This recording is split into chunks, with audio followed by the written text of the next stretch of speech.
প্রথমে আলুগুলো নুন দিয়ে এবং লঙ্কা দিয়ে ভেজে নিতে হবে।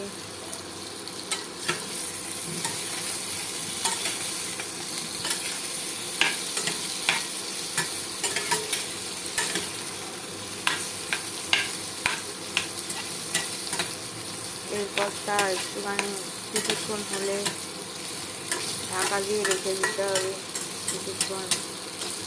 আমি এখানে 500-তে রেখে আলু ভাজাটা ঢাকা দিয়ে রাখছি।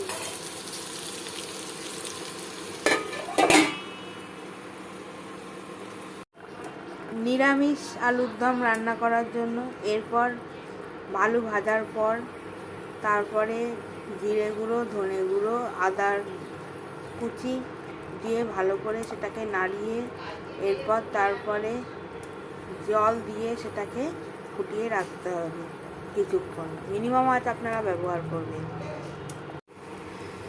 এরপর আমরা এইটাকে আর একটু জোর আছে ফুটিয়ে নিয়ে তারপর আমরা এটাকে নামিয়ে দেব। তাহলেই আমাদের রেডি নিরামিষ পদ্ধতিতে আলুর দম।